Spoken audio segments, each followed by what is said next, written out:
قل يا عبادي الذين أسرفوا على أنفسهم لا تقنطوا من رحمة الله. Bismillahirrahmanirrahim. Assalamualaikum warahmatullahi wabarakatuh.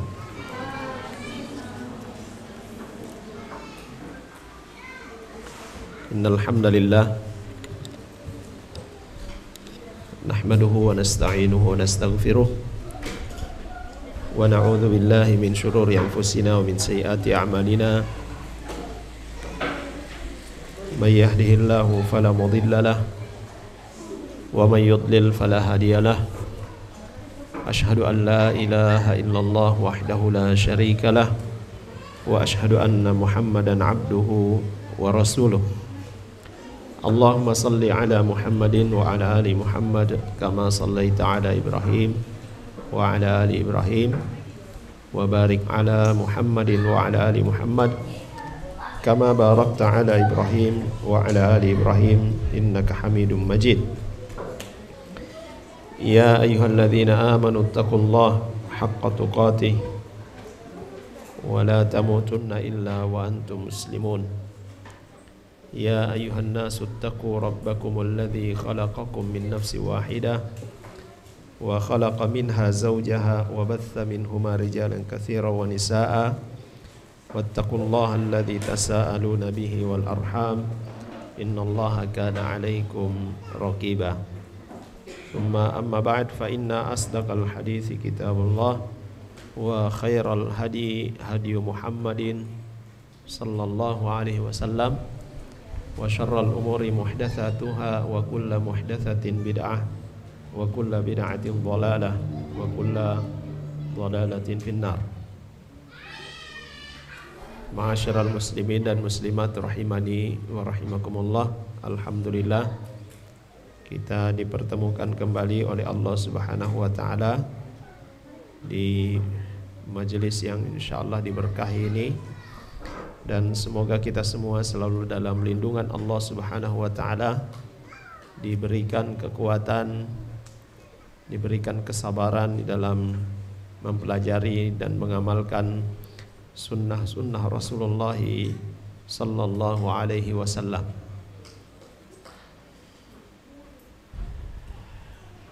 Selalu kita berdoa kepada Allah Subhanahu wa ta'ala agar supaya musibah yang menimpa negeri kita, yaitu berupa wabah COVID-19 ini, segera diangkat oleh Allah Subhanahu wa ta'ala. Dan semoga Allah Subhanahu wa ta'ala memberikan kesabaran kepada saudara-saudara kita yang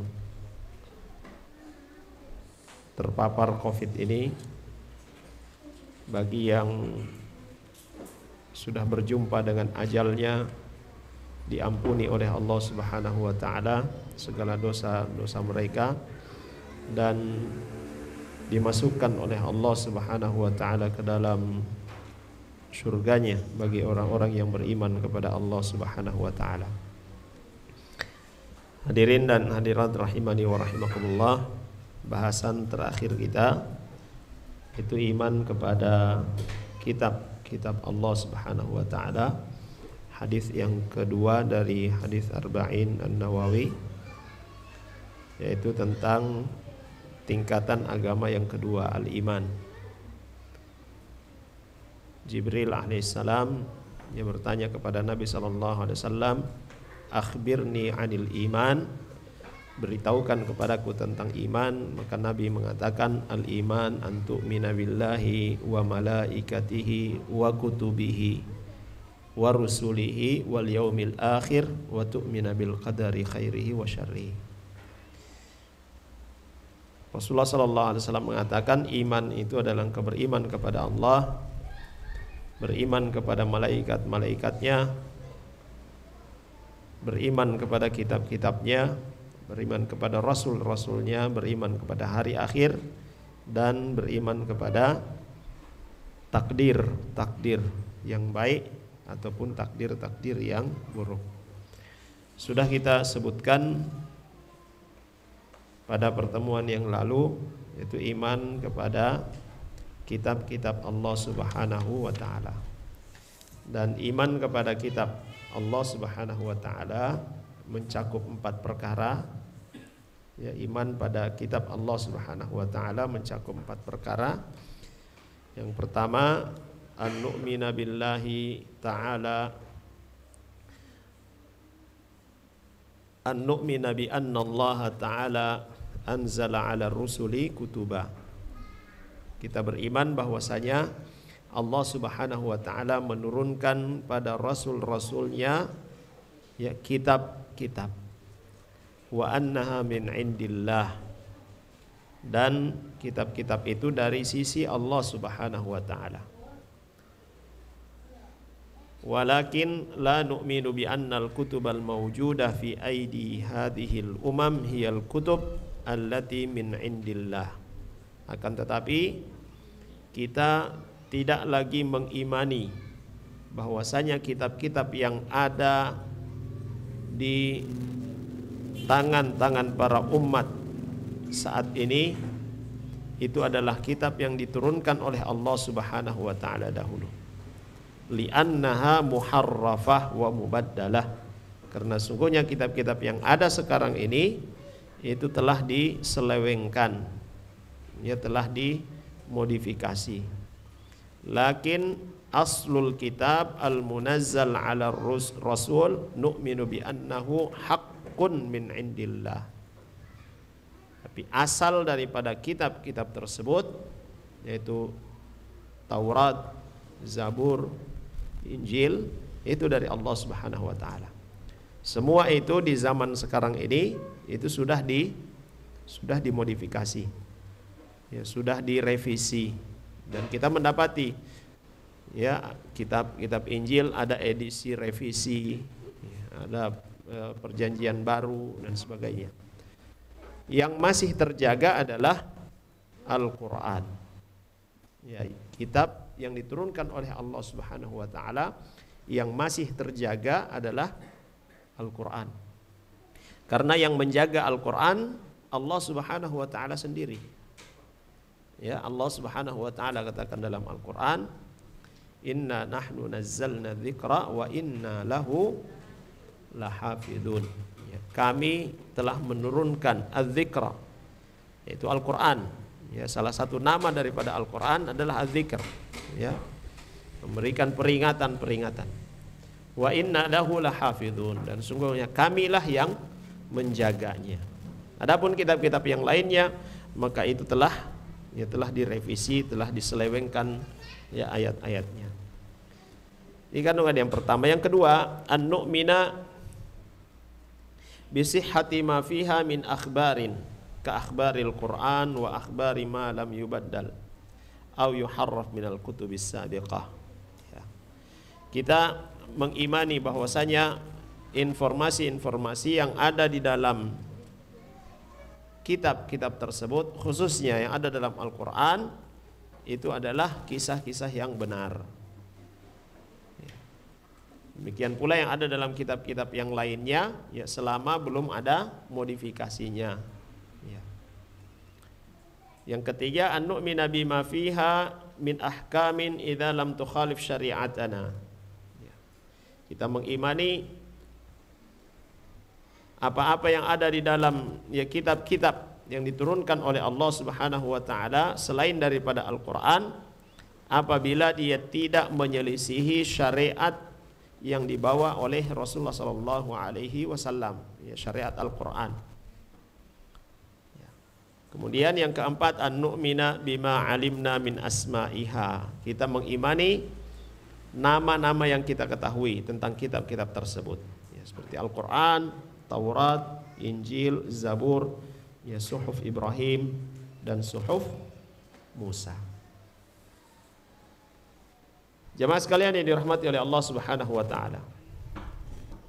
Falau qala rajulun ana la uminu bi anna hunaka kitaban yusamma Taurat.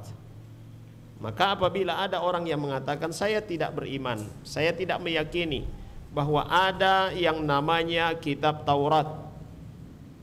Ya, kalau ada orang sekarang mengatakan, ya, dia katakan, saya tidak mengimani, saya tidak percaya kalau ada yang namanya kitab Taurat.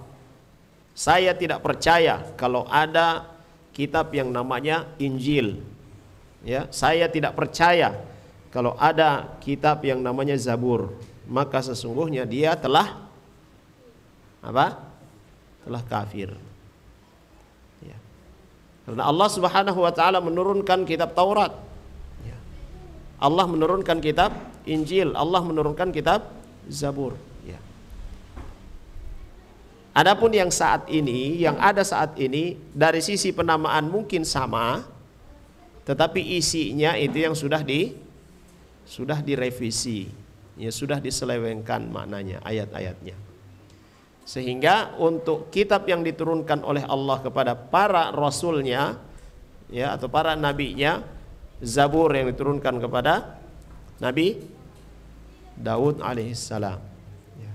Taurat yang diturunkan kepada Nabi Musa alaihissalam, dan Injil yang diturunkan kepada Nabi Isa alaihissalam, itu adalah kitab yang datangnya dari sisi Allah Subhanahu wa taala.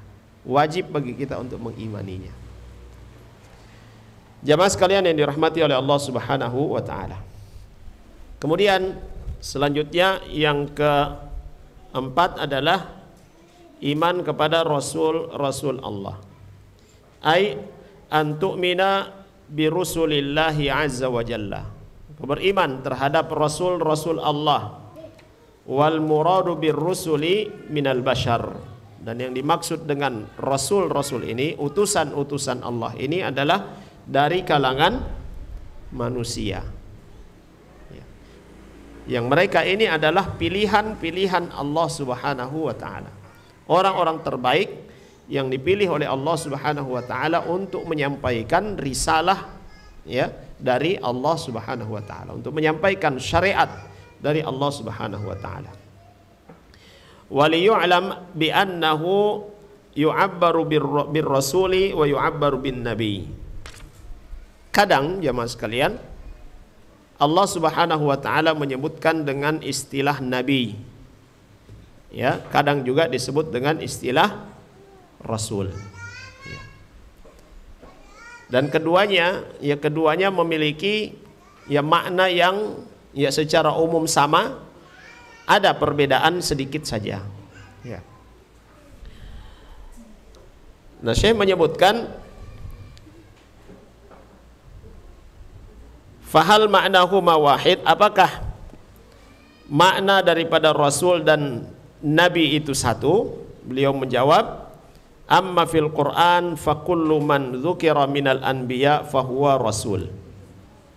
Beliau katakan bahwa yang disebutkan di dalam Al-Quran, ya, semua yang disebutkan dalam Al-Quran, ya, dengan nama Al-Anbiya, nabi, maka dia adalah rasul. Fakullama wajadta fil Qur'ani min nabiyyin fahuwa rasul. Maka setiap kali kita mendapati istilah nabi di dalam Al-Quran yang disebutkan oleh Allah Subhanahu wa taala, dia juga bermakna rasul. Lakin makna nabi war rasul yakhtalifu. Ya, kan tetapi ada, ya, perbedaan, sedikit saja perbedaannya. Wassawabu fihi anna nabi huwa man uhiya ilaihi bi syar'in wa umira bil amali bihi walakin lam yu'mar bi tablighihi. Kemudian beliau katakan bahwasanya nabi adalah orang yang diturunkan wahyu kepadanya. Allah Subhanahu wa taala menurunkan wahyu kepadanya, menurunkan syariat kepadanya, dan Allah Subhanahu wa taala perintahkan kepadanya untuk mengamalkan syariat tersebut. Ya, Allah turunkan kepada nabi ini syariatnya Allah Subhanahu wa taala, dan Allah perintahkan untuk mengamalkannya. Walakin lam yu'mar bitablighihi. Akan tetapi Allah Subhanahu wa taala tidak perintahkan kepadanya untuk menyampaikan kepada manusia. fahuwa nabiyyun bimakna mukhbar. Ya, maka ini yang disebut dengan nabi, ya, yang datang kepadanya berita-berita dari Allah Subhanahu wa taala, wahyu-wahyu dari Allah Subhanahu wa taala. Ya, disebutkan contohnya adalah Adam alaihissalam, Abul Bashar, nabiyyun mukallafun lakinnahu laisa birasul. Nabi Adam alaihissalam, ya, diturunkan kepadanya syariat Allah Subhanahu wa taala dan diperintahkan oleh Allah Subhanahu wa taala untuk mengamalkannya. Akan tetapi ia tidak diperintahkan kepadanya untuk menyampaikan. Sehingga dikatakan bahwa beliau Adam alaihissalam bukanlah seorang rasul, tetapi beliau adalah seorang nabi. Lianna awwalar rusuli Nuh. Dan rasul yang pertama adalah Nabi Nuh alaihissalam. Ya, rasul yang pertama adalah Nuh alaihissalam. Amma Adam fa nabiyyun kama sahha dzalika 'anin nabi sallallahu alaihi wasallam. Ya, dan sekali lagi, ya, bahwasanya Nabi Adam alaihissalam, ia adalah seorang nabi saja dan beliau bukan seorang rasul. Ada sebahagian ulama yang mendefinisikan, ya, sebahagian ulama yang mendefinisikan antara nabi dan rasul. Ya. Nabi mendapatkan syariat dari Allah Subhanahu wa taala, ya, diturunkan syariat, ya, oleh Allah Subhanahu wa taala kepadanya, diperintahkan oleh Allah Subhanahu wa taala untuk mengamalkannya, dan diperintahkan juga oleh Allah Subhanahu wa taala untuk menyampaikannya. Tetapi, ya, akan tetapi syariat yang diturunkan kepadanya ini adalah sama dengan yang diturunkan kepada nabi yang pertama. Tidak membawa syariat yang baru. Adapun rasul, maka dia adalah seorang yang diturunkan kepadanya syariat, diperintahkan oleh Allah Subhanahu wa taala untuk mengamalkannya, diperintahkan oleh Allah Subhanahu wa taala untuk menyampaikannya atau mengajarkannya, dan membawa syariat yang baru yang berbeda dengan rasul sebelumnya atau nabi sebelumnya. Jadi sebagian ulama menyebutkan definisi daripada nabi dan rasul. Jamaah sekalian yang dirahmati oleh Allah Subhanahu wa taala. Mungkin ada orang yang berkata, "Limadza lam yursal?"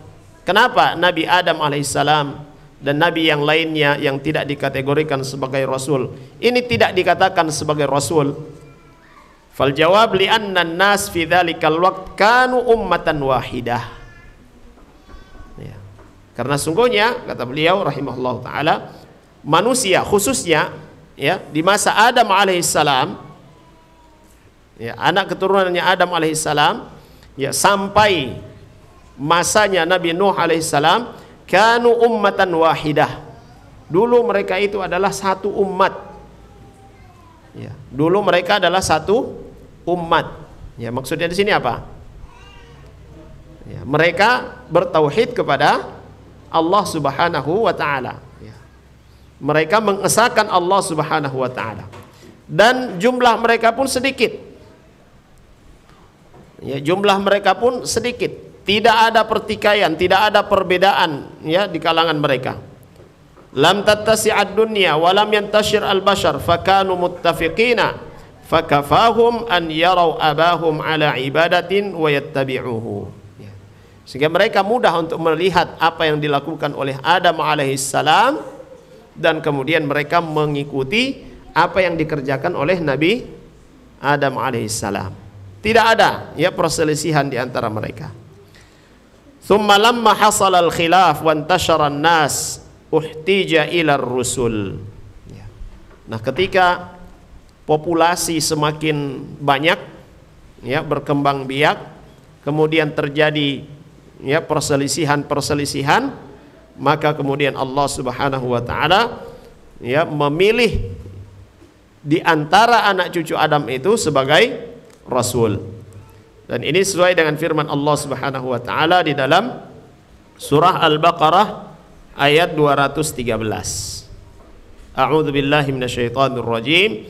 Kana an-nasu ummatan wahidatan dulunya manusia itu adalah satu umat.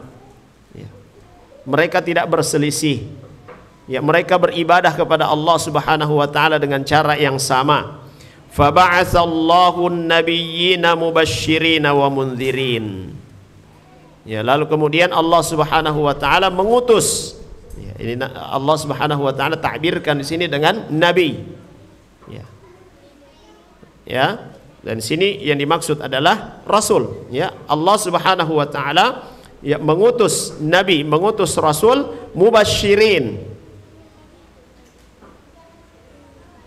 memberitakan hal-hal yang baik atau membawa berita gembira kepada manusia, wa munzirin, dan memberikan peringatan kepada manusia.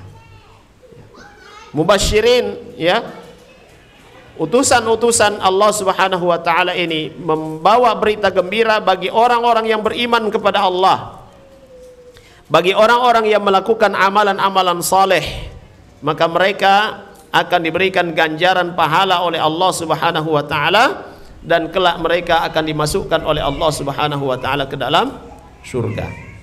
Wa munzirin, dan mereka memberi peringatan, jangan melakukan perbuatan-perbuatan maksiat, perbuatan yang dilarang oleh Allah Subhanahu wa taala.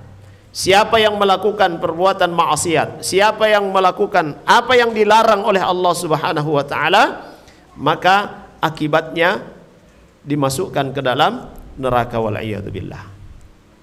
Jamaah sekalian yang dirahmati oleh Allah Subhanahu wa taala,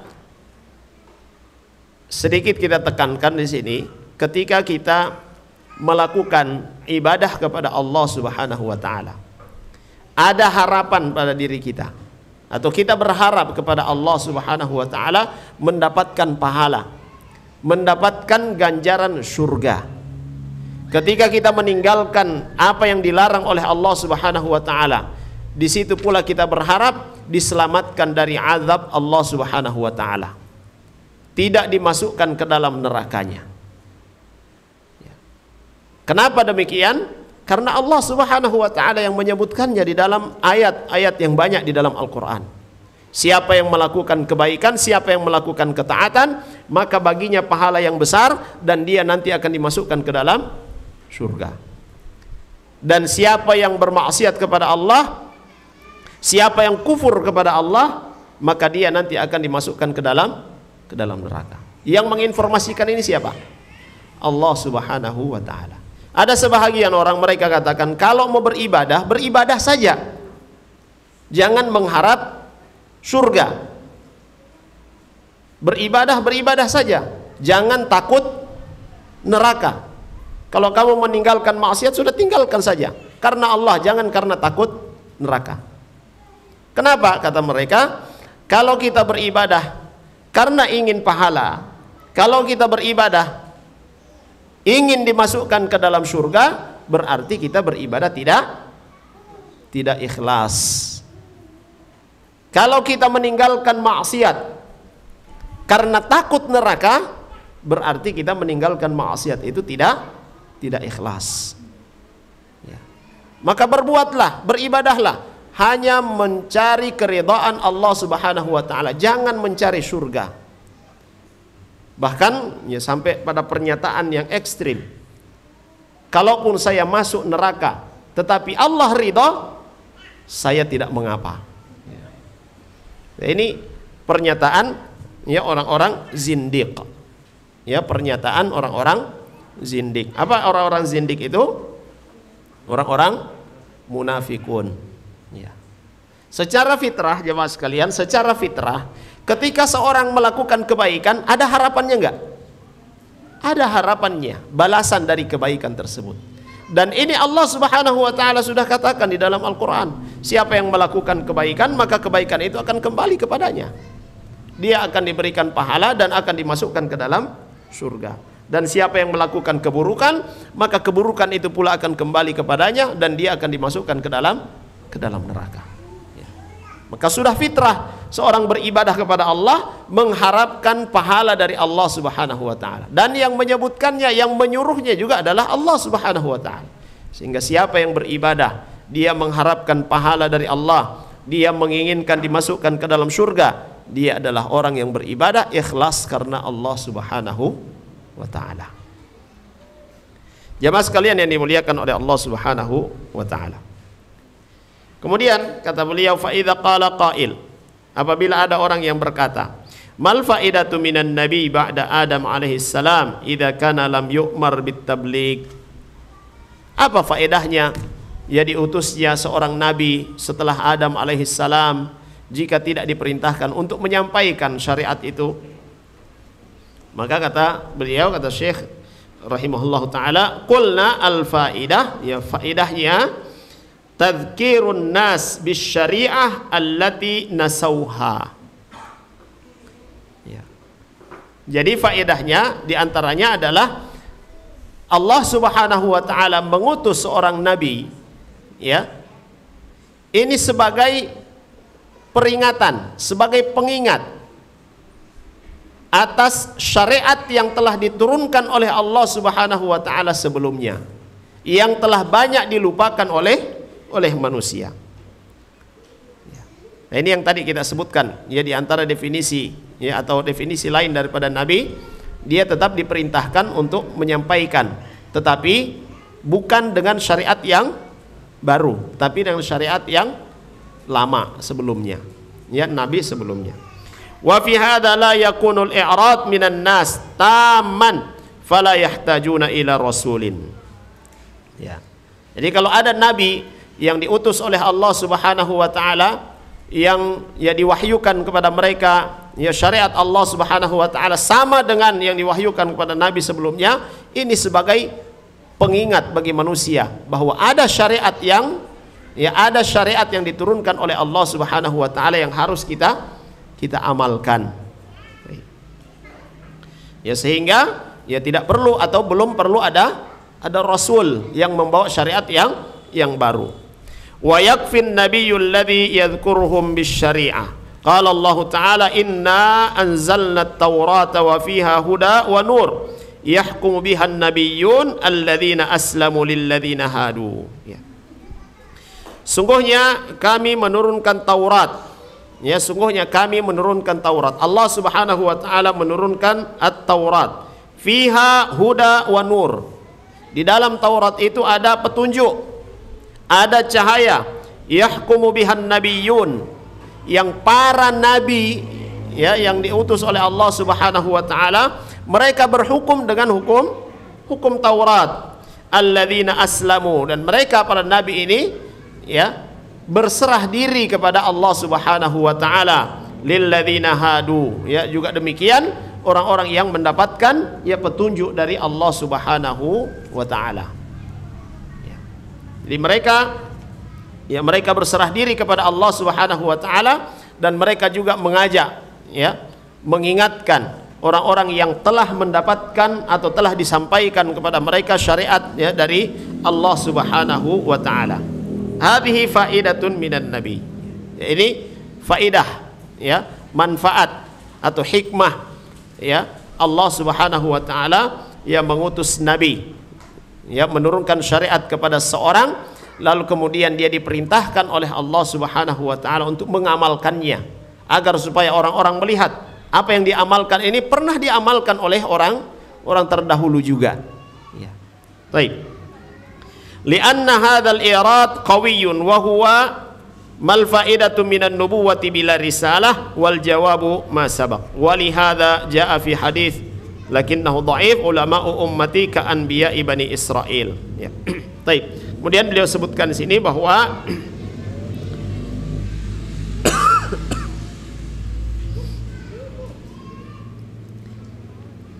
ya, kata sebagian orang, ya, kalau demikian adanya nabi maka tidak perlu ada rasul, ya. Akan tetapi beliau katakan, ya, jawabannya sama dengan yang tadi sudah kita sebutkan, bahwa, ya, nabi-nabi yang diutus oleh Allah Subhanahu wa taala, yang diturunkan syariat kepada mereka, diperintahkan untuk mengamalkannya, dan orang-orang ketika melihat para nabi ini mengamalkan syariat tersebut, mereka teringat dengan apa yang pernah, ya, diamalkan oleh orang-orang terdahulu sebelum mereka. Dan rasul yang diutus oleh Allah Subhanahu wa taala itu lebih menegaskan lagi dan menambah syariat yang baru. Ada disebutkan, kata beliau, ada disebutkan di dalam sebuah hadis, ya, tetapi hadis ini adalah hadis yang lemah, ya. Disebutkan dalam sebuah hadis tapi hadisnya lemah, yaitu ulama ummati ka anbiya'i bani Israil. Ya, artinya adalah ulama umat ini, ulama, ya, umat Rasul sallallahu alaihi wasallam itu seperti nabi-nabi di kalangan Bani Israel. Ya. Karena apa? Ya, para ulama fungsinya apa? Ya, para ulama tugasnya apa? Memberi peringatan, mengingatkan. Ya, ini ada syariat, ada perintah dari Allah Subhanahu wa taala untuk dikerjakan, untuk diamalkan. Demikian pula para nabi di kalangan Bani Israel seperti itu. Ada syariat yang diperintahkan oleh Allah Subhanahu wa taala, ya, untuk kita amalkan. Akan tapi ya hadis ini dhaif. Jamaah sekalian yang dirahmati oleh Allah Subhanahu wa taala. Kemudian wa awwalur rusuli Nuh alaihi salam. Rasul yang pertama adalah Nuh alaihi salam. Wa akhiruhum Muhammadun sallallahu alaihi wasallam. Dan rasul yang terakhir adalah Muhammad sallallahu alaihi wasallam. Wa'lam bi annaka satajidu fi ba'di kutubit tarikh anna Idris alaihi salatu wassalam kana qabla Nuh alaihi salam wa anna hunaka ba'dan akharina mithlu Syuaib. Kullu hadza kadhibun wa laisa bisahih. Ya. Ini beliau peringatkan kepada kita bahwa terkadang didapati di dalam kitab-kitab, ya, di dalam kitab-kitab sejarah, ya, ada disebutkan bahwa Idris alaihi salatu wassalam sebelum Nabi Nuh alaihi salam. Juga sebahagian yang menyebutkan bahwa Nabi Syuaib, ya, juga sebelum Nuh alaihi salam. Nah, beliau katakan ini adalah, ya, kedustaan. Ya, setelah Nabi Adam alaihissalam adalah Nabi Nuh alaihissalam. Kemudian, ya, nabi-nabi selanjutnya sampai, ya, 25 yang kita kenal atau yang kita ketahui namanya. Fa Idris ba'da Nuh qat'an. Ya, Nabi Idris setelah Nabi Nuh. Wa qad qala ba'dul ulama inna Idris minar rusul fi Bani Israil. Sebahagian ulama juga mengatakan bahwa Nabi Idris alaihissalam itu adalah seorang rasul yang diutus kepada Bani Israel. Li'annahu da'iman yudhkaru fi siyaqi qasasihim. Lakin na'lam ilmal yaqin annahu laisa qabla Nuh. Ini penegasan dari beliau rahimahullah ta'ala, bahwasanya Nabi Idris ini sering disebutkan di dalam kisah-kisah di dalam Al-Quran. Tetapi Nabi Idris alaihissalam bukan, ya, sebelum Nuh, tetapi Nabi Idris alaihissalam adalah utusan Allah Subhanahu wa taala setelah Nabi Nuh alaihi salatu wassalam. Dan dalilnya ada dalam surah An-Nisa ayat 163. Inna auhayna ilaika kama auhayna ila Nuh wan nabiyyina min ba'dih. Sungguhnya kami telah mewahyukan, ya, kepadamu sebagaimana yang kami wahyukan kepada Nuh dan nabi-nabi setelahnya. Ya, ini perhatian, ya, di sini Allah Subhanahu wa taala menyebutkan kami telah mewahyukan kepadamu wahai Muhammad sebagaimana yang telah diwahyukan kepada Nuh alaihi salam dan juga nabi-nabi setelahnya. Setelah Nabi Nuh alaihissalam, ya. Maka seorang utusan setelah Adam alaihissalam adalah Nuh alaihissalam. Kemudian dalam ayat yang lain, walaqad arsalna Nuha wa Ibrahim wa ja'alna fi dzurriyyatihim an-nubuwwata wal kitab. Juga dalil yang lain yang menegaskan bahwasanya, ya, Nuh alaihissalam itu lebih dahulu daripada nabi-nabi yang lainnya, ya, setelah Adam alaihissalam. Laqad arsalna Nuha, kami telah mengutus Nuh alaihissalam, wa Ibrahim, dan juga Ibrahim, wa ja'alna, dan kami jadikan fi dzurriyyatihima, pada anak keturunan mereka berdua, an-nubuwah, kenabian, wal kitab, dan kitab-kitab. Artinya nabi-nabi yang datang, ya, nabi-nabi yang datang sebelum Muhammad sallallahu alaihi wasallam adalah keturunan dari Nuh alaihissalam dan keturunan dari Ibrahim alaihissalam. Jamaah sekalian yang dirahmati oleh Allah Subhanahu wa taala. Demikian pula ya kitab-kitab yang diturunkan oleh Allah Subhanahu wa taala itu setelah Allah Subhanahu wa taala menurunkan kitab kepada Nabi Nuh dan juga suhuf kepada Nabi Ibrahim alaihissalam. Kemudian beliau katakan fa arsalahumullahu wa hum al-qimmah wa ja'ala fi dzurriyyatihim an-nubuwwah wal kitab. Faman za'ama anna Idrisa qabla Nuh faqad kadzaba al-Qur'ana wa alaihi an yatuba ila Allah min hadzal i'tiqad. Ini beliau katakan bahwasanya kedua nabi ini yaitu Nabi Nuh alaihissalam dan Nabi Ibrahim alaihissalam, ya mereka berdua adalah ya nabi-nabi yang awal.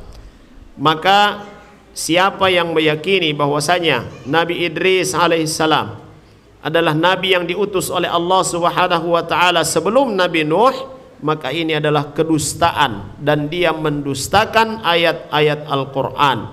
Wajib baginya untuk bertaubat ya darinya, karena mendustakan Al-Qur'an itu adalah apa? Kekufuran. Mendustakan ayat-ayat Al-Qur'an adalah kekufuran. Selanjutnya war-rusulu alaihimus salatu wassalam hum a'la tabaqatil bashar alladzina an'ama Allahu alaihim. Dan para rasul, utusan-utusan Allah Subhanahu wa taala ini mereka adalah orang-orang yang paling tinggi derajatnya di sisi Allah Subhanahu wa taala. Mereka adalah orang-orang yang diberikan nikmat oleh Allah Subhanahu wa taala dengan nikmat yang sempurna. Tidak ada nikmat yang Allah berikan ya yang melebihi nikmat yang Allah Subhanahu wa taala berikan kepada para rasul-rasul yang diutus oleh Allah Subhanahu wa taala. Dan kedudukan mereka di sisi Allah adalah kedudukan yang tinggi. Ya, tidak ada yang melampaui ya ketinggian kedudukan mereka di sisi Allah Subhanahu wa taala. Dan Allah berfirman, "Wa may yuti'illaha war rasula faulaika ma'al ladzina an'ama Allahu 'alaihim minan nabiyyin was-siddiqin wasyuhada was-salihin." Hadhihi arba'atu asnaf. Jadi dalam Al-Qur'an Allah Subhanahu wa taala katakan, barang siapa yang taat kepada Allah, ya, siapa yang taat kepada Allah dan Rasul, ya utusan Allah Subhanahu wa taala, faulaika, maka mereka itulah orang-orang yang taat ini, ma'al ladzina an'ama Allahu alaihim, akan bersama dengan orang-orang yang diberikan nikmat oleh Allah Subhanahu wa taala kepada mereka dari kalangan nabiyyin, ya, dari kalangan para nabi, wasiddiqin, orang-orang yang jujur, orang-orang yang ikhlas, wasyuhada, orang-orang yang syahid, ya, yang mati syahid di medan perang, wassalihin, ya, dan akan bersama dengan orang-orang yang saleh. Di sini dalam ayat ini Allah Subhanahu wa taala menyebutkan 4 golongan, yaitu as-salihin, asy-syuhada, as-siddiqin, wan nabiyyin. Ya, sehingga ini juga menjadi apa? Ya, tingkatan-tingkatan manusia, orang-orang yang saleh, ya, kemudian syuhada, orang-orang yang syahid di medan perang, kemudian orang-orang yang jujur, ya, antara keyakinannya dan ucapannya dan perbuatannya, kemudian para nabi, ya, dan termasuk di dalamnya adalah ar-rasul, wahum afdal minal anbiya, dan rasul-rasul utusan Allah ini lebih utama daripada para nabi. Thumma ar-rusul afdaluhum khamsatun hum ulul azmi. Di antara rasul-rasul Allah Subhanahu wa taala ada yang paling utama. Ya, di antara rasul-rasul Allah ada yang paling utama dan mereka jumlahnya hanya 5 saja. Ya, di antara rasul-rasul Allah ada yang paling utama dan jumlah mereka hanya 5 saja. Ini yang disebut dengan apa? Ulul azmi, ya. Orang-orang yang memiliki, kalau diterjemahkan secara harfiah, mereka ini adalah orang-orang yang memiliki azam yang sangat kuat. Dzukiru fil Qur'ani fi mawdi'aini, fi suratil Ahzab wa fi suratil Syura. Ulul azmi ini disebutkan dalam Al-Quran di dalam dua tempat, dalam surah Al-Ahzab dan dalam surah Asy-Syura. Dalam surah Al-Ahzab Allah Subhanahu wa taala berfirman, "Wa id akhadna minan nabiyyina mitsaqahum wa minka wa min Nuh wa Ibrahim wa Musa wa Isa." Dan ketika kami mengambil dari para nabi sumpah janji yang kuat, juga kami ambil darimu, dari Muhammad sallallahu alaihi wasallam, min Nuh kemudian Ibrahim, kemudian Musa, kemudian Isa. Mereka inilah yang disebut alaihimussalatu wassalam, yang disebut dengan ulul azmi. Muhammad, Ibrahim, Musa, Isa, dan Nuh alaihissalam. Biasanya kalau anak-anak di TK, kalau diajari siapakah nabi-nabi atau rasul-rasul yang digelari ulul azmi, biasa disingkat dengan Mimin.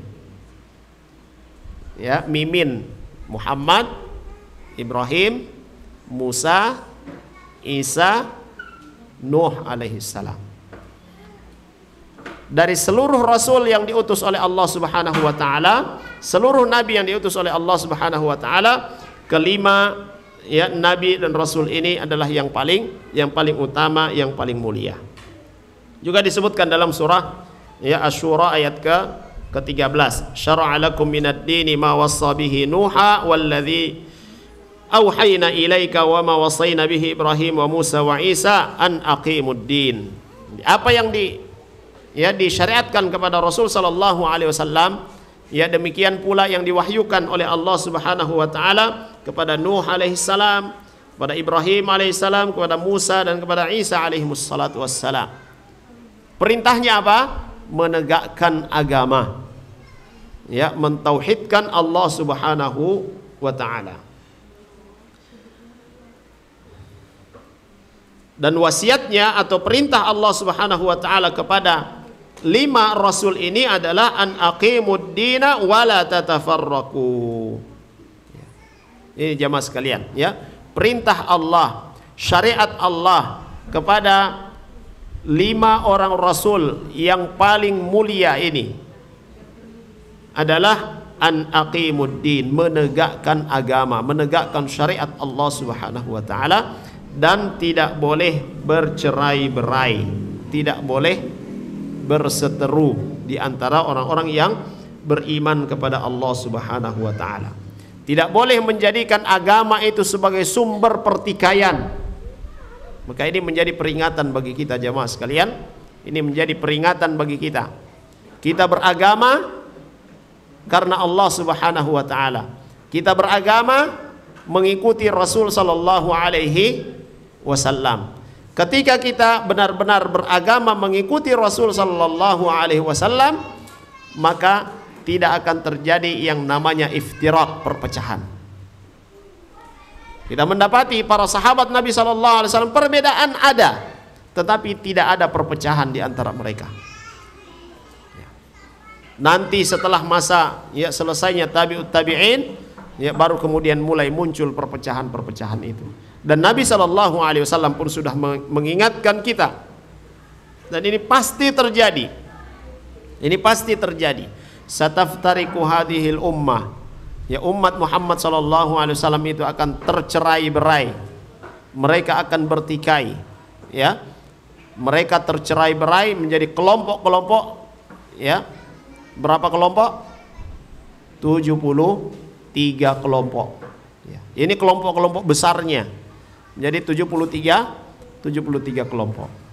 Kulluhum finnar, kata Nabi sallallahu alaihi wasallam, semuanya berada di neraka illa wahidah, kecuali satu. Wahum al-jamaah, dan mereka yang satu kelompok ini adalah al-jamaah. Siapa yang dimaksud atau apa yang dimaksud dengan al-jamaah di sini?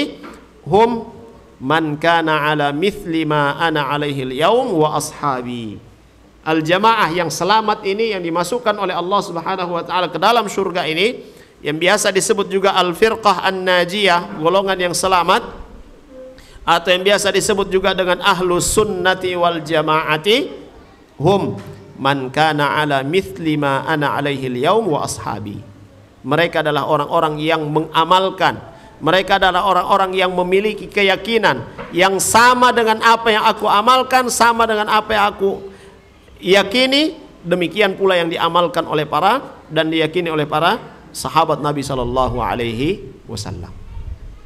Jemaah sekalian yang dirahmati oleh Allah Subhanahu wa taala, untuk mengukur amalan kita, apakah amalan kita benar atau tidak, untuk mengukur keyakinan kita, apakah keyakinan kita itu benar atau tidak, lihatlah bagaimana keyakinannya para sahabat Nabi sallallahu alaihi wasallam.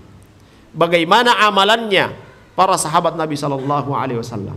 Jika kita mendapati dalam amalan kita, dalam keyakinan kita menyelisihi mereka, maka sesungguhnya ya kita mengaku ahlus sunnah, kita mengaku firqatun najiyah, ya tetapi hanya sebagai ya pengaku-pengaku saja, wal iyadzubillah. Jemaah sekalian yang dirahmati oleh Allah Subhanahu wa taala.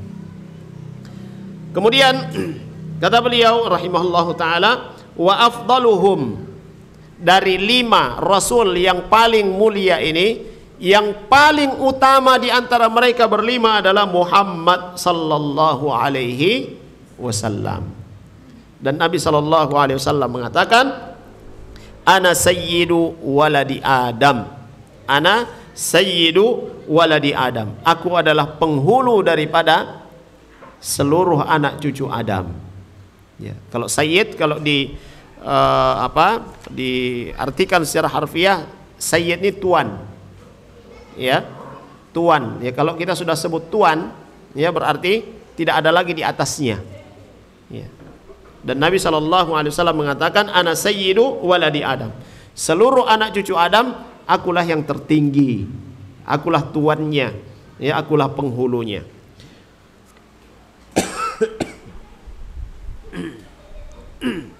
Kemudian kata beliau rahimahullah taala, walamma iltaqa bihim fil Isra'i ammahum fis salah. Ketika Nabi SAW berjumpa dengan para nabi di saat Allah Subhanahu wa taala memi'rajkan, ya, atau dalam peristiwa Isra dan Mi'rajnya Nabi SAW, mereka para nabi ini menjadikan Rasul SAW sebagai imam di dalam salat. Fa Ibrahim imamul hunafa, imamu al-hunafa, shalla wara'a Muhammad sallallahu alaihi wasallam. Nabi Ibrahim alaihissalam adalah imamnya orang-orang yang lurus. Ya, Nabi Ibrahim adalah pemimpinnya orang-orang yang memiliki ya keyakinan yang lurus. Dan beliau alaihissalam, ya, ketika peristiwa Isra dan Mi'raj itu salat di belakangnya Rasulullah sallallahu alaihi wasallam. Wa ma'lumun annahu la yuqaddamu fil imamati illa al-afdal. Nah, ini juga perlu kita perhatikan, ya, bahwasanya maklum, ya, sudah diketahui di kalangan para ulama bahwasanya tidak ada yang dikedepankan untuk menjadi seorang imam di dalam salat kecuali itu menunjukkan bahwa yang menjadi imam itu adalah orang yang paling utama, orang yang lebih utama. Fan nabiyyu sallallahu alaihi wasallam huwa afdalu ulil azmi. Maka Nabi Muhammad Rasulullah sallallahu alaihi wasallam adalah orang yang paling utama dari ulul azmi. Wa Ibrahim al-Khalil alaihi salam yaliya martabatan Nabi sallallahu alaihi wasallam alladhi qala Allahu fihi wattakhadha Allahu Ibrahima khalila. Kemudian setelah Nabi SAW, Muhammad SAW, tadi kita sebutkan bahwa Muhammad SAW adalah manusia yang paling mulia dari seluruh manusia, dari anak-anak cucu Adam. Setelahnya itu adalah Ibrahim alaihissalam. Dan Ibrahim alaihissalam disebutkan oleh Allah Subhanahu wa taala sebagai Khalil. Ya, wattakhadallahu Ibrahima khalila. Allah Subhanahu wa taala menjadikan Ibrahim itu sebagai kekasih. Walladzi ibtalahu Allah taala bi baliyatin la yasbiru 'alaiha illa ulul azmi. Kenapa? Para nabi yang dikategorikan sebagai ulul azmi ini adalah orang-orang yang paling mulia. Setiap nabi dan rasul yang diutus oleh Allah Subhanahu wa taala itu ada ujiannya. Ya, ada ujiannya. Bahkan Nabi kita Muhammad sallallahu alaihi wasallam mengatakan, ujian yang paling berat itu adalah ujian yang Allah turunkan kepada para nabi dan rasul. Seluruh nabi dan rasul diuji oleh Allah Subhanahu wa taala. Banyak di antara mereka yang tidak sabar. Dan yang sabar dari ujian-ujian Allah Subhanahu wa taala ini mereka berlima ini alaihi wassalatu wassalam. Sehingga digelari dengan ulul azmi. Mereka memiliki tekad yang sangat kuat. Mereka memiliki kesabaran yang tidak dimiliki oleh anak cucu Adam yang lainnya. Jamaah sekalian yang dirahmati oleh Allah Subhanahu wa taala. Kemudian beliau menyebutkan ya contoh daripada ujian-ujian para nabi dan rasul ini. Qissatu ibtila'i Ibrahim alaihi salatu wassalam annahu atahu ibnun ala kibarin. Allah Subhanahu wa taala menguji Ibrahim alaihi salam dalam jangka waktu yang lama menanti datangnya keturunan. Ya, Nabi Ibrahim alaihissalam menanti lama sampai kemudian Allah Subhanahu wa taala memberikan keturunan kepadanya. Nanti Nabi Ibrahim alaihissalam sudah lanjut usia. Wa ma'lumun annahu idza ata al-farid al-wahid ibnun ala kibar yakunu fi qalbi abihi fi ghayatil mahabbah. Dan sudah maklum kalau ada pasangan suami istri yang mereka menikah sudah bertahun-tahun bahkan sudah berpuluh tahun, kemudian dikaruniai anak oleh Allah Subhanahu wa taala, nanti sudah di puluhan tahun mereka menikah, kira-kira anak mereka ini jadi anak yang paling disayang atau tidak? Tentu anak yang paling disayang karena lama dinantikan. Nah, Ibrahim alaihissalam dalam penantiannya yang panjang, nanti sudah lanjut usia baru kemudian Allah Subhanahu wa taala memberikannya keturunan. Dan anaknya Nabi Ibrahim alaihissalam ini adalah yang paling dicintai oleh beliau alaihissalam. Walamma balagha ma'ahu sa'ya falam yakun tiflan la yahtammu bihi walam yakun kabiran infarada bi nafsihi bal balagha sa'i ay bada'a yamshi ma'ahu ta'allaqa qalbuhu bihi tamaman famtahanahu Allah taala. Ketika anaknya Nabi Ibrahim itu Ismail, dalam hal ini Ismail alaihissalam ya masih anak-anak ya, Nabi Ibrahim alaihissalam mencintainya tapi belum terlalu perhatiannya belum terlalu besar. Mulai tumbuh perhatiannya semakin besar kepada anaknya sampai kemudian ya anaknya yaitu Ismail yang sudah dewasa, beliau Ibrahim alaihissalam sudah sangat menyayanginya. Tiba-tiba apa perintah Allah Subhanahu wa taala kepadanya? Ya, apa perintah Allah Subhanahu wa taala kepada Ibrahim alaihissalam untuk dilakukan olehnya? Bi an ra'a fil manami annahu yadhbah ibnahu wa ru'yal anbiya wahyun. Tiba-tiba di saat anak yang dinanti-nanti ini sudah dewasa, sudah besar, Ibrahim alaihissalam bermimpi, dan mimpinya para nabi itu adalah wahyu. Ya, mimpinya para nabi adalah wahyu. Beliau alaihissalatu wassalam bermimpi menyembelih anaknya, itu Ismail. Faqala lahu ya bunayya inni ara fil manami anni adbahuk fanzur madza tara. Wahai anakku, ya bunayya, ini kalau dalam bahasa Arab ini panggilan kesayangan. Ya bunayya, ya. Sesungguhnya aku melihat di dalam mimpiku bahwa aku menyembelihmu. Bagaimana pendapatmu atau apa pendapatmu? Falam yukhbirhu lakin arada an yamtahinahu. Jadi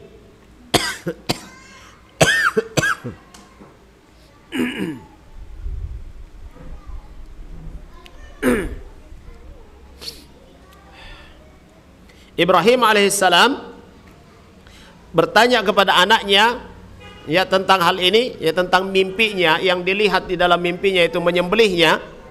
Ya, ditanya anaknya, ya, bagaimana ya atau apa pendapatmu dengan mimpi ini? Ini adalah ujian dari Nabi Ibrahim alaihissalam kepada anaknya, ya Ismail alaihissalam. Faja'al ibnu fi ghayatin ma yakunu minal imtithali wal inqiyad faqal ya abati if'al ma tu'mar. Ya. Dan lihat apa jawaban daripada seorang anak yang berbakti kepada orang tua. Di saat orang tuanya mengatakan, wahai anakku, aku melihat di dalam mimpiku aku menyembelihmu. Apa jawaban anaknya? Ya abati, wahai bapakku. Ini juga dalam bahasa Arab ya panggilan kecintaan ya seorang anak kepada ayahnya. Ya abati if'al ma tu'mar, lakukan apa yang diperintahkan kepadamu. Lam yakul ya abati idhbahni. Ya, Ismail alaihissalam tidak mengatakan kepada bapaknya, wahai ayahku, sembelihlah aku. Tidak. Tetapi Ismail alaihissalam mengatakan kepada bapaknya, yaitu Ibrahim alaihissalam, wahai bapakku, lakukan apa yang diperintahkan. Karena apa yang dilihat oleh Ibrahim alaihissalam dalam mimpi ini adalah bagian dari ujian Allah subhanahu wa ta'ala. Apakah ini akan dilakukan atau tidak dilakukan? Ketika disampaikan kepada seorang anak yang dilihat dia yang disembelih, apa jawabannya? If'al ma tu'mar, lakukan apa yang engkau diperintahkan untuk melakukannya. Bal qal if'al ma tu'mar hatta yunabbihahu annahu yaf'alu hadha imtithalan li amrillahi azza wa jalla. Dan ini adalah ya wahyu juga dari Allah subhanahu wa ta'ala kepada Ismail alaihissalam dengan bahasa demikian yang disampaikan kepada bapaknya. Ini punya makna jemaah sekalian. If'al ma tu'mar, lakukan apa yang diperintahkan kepadamu, agar supaya Ibrahim alaihissalam dalam melaksanakan apa yang dia lihat di dalam mimpinya, benar-benar dia melakukan itu karena perintah dari Allah subhanahu wa ta'ala. Karena tadi kita katakan bahwasanya mimpi seorang nabi itu adalah wahyu, perintah dari Allah subhanahu wa ta'ala. If'al ma tu'mar satajiduni insyaallahu minas sabirin. Ya, jawaban dari seorang anak, lakukan apa yang diperintahkan oleh Allah kepadamu, ya, dan insya Allah engkau akan mendapatiku termasuk orang-orang yang sabar. Bahkan ini juga jemaah sekalian, seorang ya nabi yaitu Ismail alaihissalam, walaupun beliau seorang nabi ya, tetapi tidak menjazam, ya tidak menetapkan bahwa dia adalah orang yang sabar. Ismail alaihissalam tidak mengatakan satajiduni minas sabirin, engkau akan mendapatiku termasuk orang-orang yang sabar. Tidak. Ya, tetapi Nabi Ismail alaihissalam katakan satajiduni insyaallah. Ya, engkau akan mendapatiku dengan kehendak Allah, dengan izin Allah, termasuk orang-orang yang sabar. Rasulullah sallallahu alaihi wasallam juga pernah ditegur oleh Allah Subhanahu wa taala ketika ada orang-orang musyrikun yang bertanya kepada Nabi sallallahu alaihi wasallam tentang beberapa pertanyaan, dan Nabi sallallahu alaihi wasallam ketika itu belum tahu jawabannya, menunggu wahyu dari Allah Subhanahu wa taala. Dan Nabi sallallahu alaihi wasallam katakan kepada mereka yang datang bertanya ini, datang lagi besok. Ya, datang lagi besok. Jadi sini ada pesan bahwa jawabannya nanti besok. Allah Subhanahu wa taala menurunkan Al-Qur'an dalam surah Al-Kahfi, ya jangan langsung mengatakan apa? besok, tetapi insya Allah. Maka jamaah sekalian yang dirahmati oleh Allah Subhanahu wa taala, ini menjadi pelajaran juga bagi kita bahwasanya apa yang bukan menjadi kuasa kita, ini kita kembalikan kepada Allah Subhanahu wa taala. Di saat kita punya niat untuk melakukan kebaikan, punya niat untuk melakukan kebaikan, apakah kita punya kuasa atas diri kita untuk melakukan kebaikan itu? Hah? Punya kuasakah diri kita untuk melakukan kebaikan itu? Tidak, jemaah sekalian. Lantas siapa yang memberikan kemampuan kepada kita untuk melakukan kebaikan itu? Allah Subhanahu wa taala. Di saat kita mendirikan salat, kita mampu salat, apakah itu kuasa kita, kemampuan kita semata? Tidak. Tetapi itu adalah merupakan kehendak dari Allah Subhanahu wa taala, sehingga kita mampu untuk melakukan, mendirikan salat. Kita mampu untuk melakukan kebaikan-kebaikan. Kita mampu untuk menghindari kemaksiatan-kemaksiatan. Itu semua adalah kuasa dari Allah Subhanahu wa taala, kehendak dari Allah Subhanahu wa taala. Jemaah sekalian yang dirahmati oleh Allah Subhanahu wa taala. Maka di antara pelajaran dari ucapan Ismail alaihissalam kepada bapaknya, if'al ma tu'mar satajiduni insyaallahu minas sabirin. Lakukan apa yang diperintahkan kepadamu, ya, dan engkau akan mendapatiku dengan izin Allah termasuk orang-orang yang sabar. Jamaah sekalian yang dirahmati oleh Allah Subhanahu wa taala. Ya. Ini pelajaran bagi kita, sesuatu yang ya bukan kuasa kita, ya maka kita jangan ya menjazm, ya jangan memastikan, tetapi kembalikan itu kepada kehendak Allah Subhanahu wa taala. Bahkan kita dapati di dalam kejadian-kejadian ya sehari-hari kita, ada yang sudah kita jadwalkan, yang sudah kita niatkan, kita akan lakukan ini, ya sudah ada schedule-nya. Begitu tiba waktunya tidak bisa kita kerjakan. Ya. Ini menunjukkan bahwa segala sesuatu itu kembali kepada masyiatillah, kehendak Allah Subhanahu wa taala. Sehingga itu Allah Subhanahu wa taala katakan, wala taqulanna li syai'in inni fa'ilun dzalika ghadan. Jangan sekali-kali engkau mengatakan sesungguhnya saya akan melakukannya besok.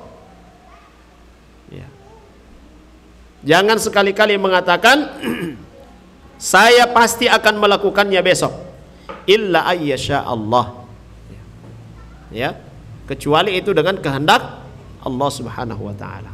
Maka pada perkara-perkara yang kita tidak memiliki kuasa di dalamnya, yang kita tidak bisa mengendalikan diri kita, sesuatu yang kita tidak tahu apa yang akan terjadi, ya, dengan apa yang kita niatkan, jangan kita abaikan ucapan insya Allah. Jamaah sekalian yang dirahmati oleh Allah Subhanahu wa taala. Nah, dalam kisah Ibrahim alaihissalam dan Ismail alaihissalam ini, ittafaqal ab wal ibn ala istijabati li amrillah. Ayah dan anak bersepakat untuk menjalankan apa yang diperintahkan oleh Allah Subhanahu wa taala. Falamma aslama ay istaslama li amrillah wa tallahu ay abuhu lil jabin ay 'ala al ardi wal jabin al jabha wa innama tallahu 'ala al jabin duna an yadhbahahu mustalqiyan li alla yara wajha ibnahu was-sikkin taluhu 'ala raqabatihi fayukhaffif huwa 'an nafsihi wa yukhaffifu aidan 'ala al-ibn falamma tallahu lil jabin ja'al faraj min Allah 'azza wa jalla. Nah, ketika ayah dan anak ini berserah diri kepada Allah Subhanahu wa taala, sama-sama bersepakat untuk menjalankan apa yang diperintahkan oleh Allah Subhanahu wa taala. Ketika Ibrahim alaihissalam telah membaringkan anaknya, ya, Ibrahim alaihissalam telah membaringkan anaknya, dan Ibrahim alaihissalam tidak melihat wajah anaknya.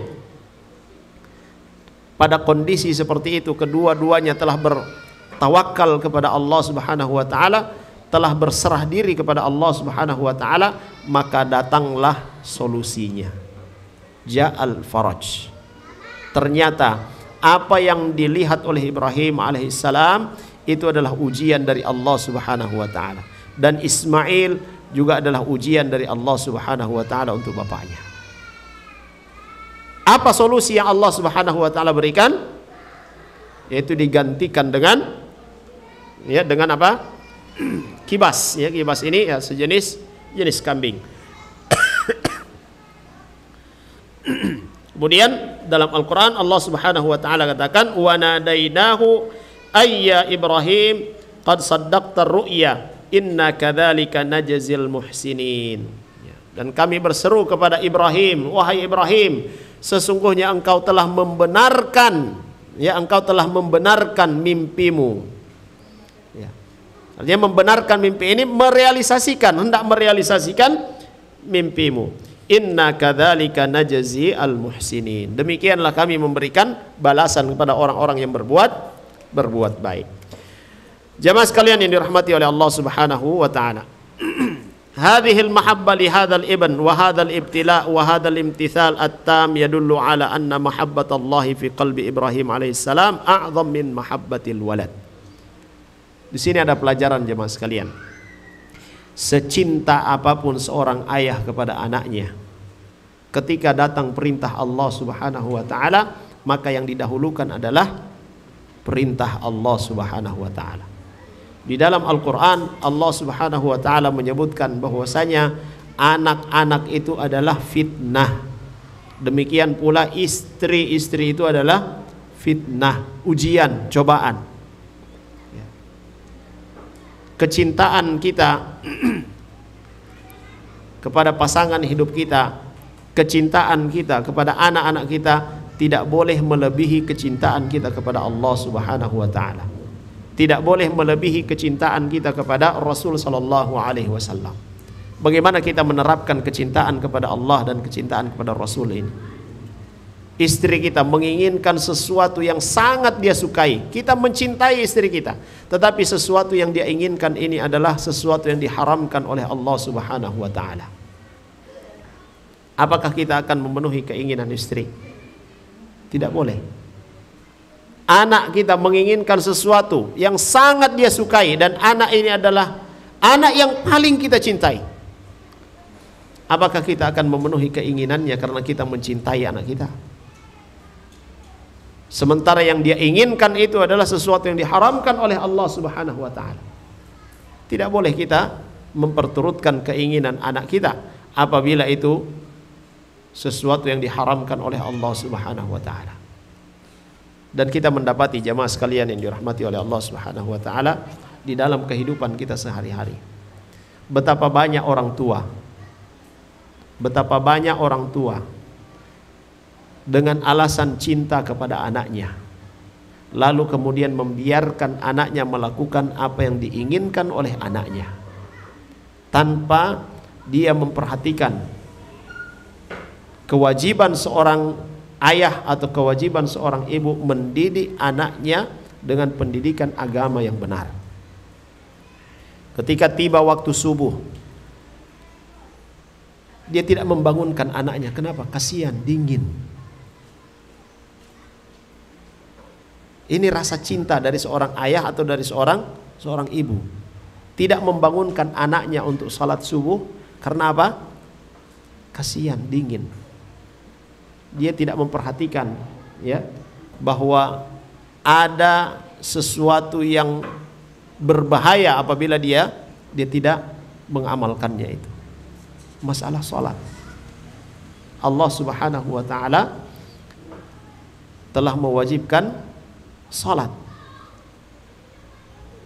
dan Allah Subhanahu wa taala memerintahkan kepada kepala rumah tangga, kepada ayah, untuk mendidik istri-istrinya, untuk mendidik anak-anaknya beribadah kepada Allah Subhanahu wa taala. Maka apabila ada seorang suami yang membiarkan istrinya melakukan perbuatan maksiat kepada Allah Subhanahu wa taala, sejatinya dia tidak mencintai istrinya.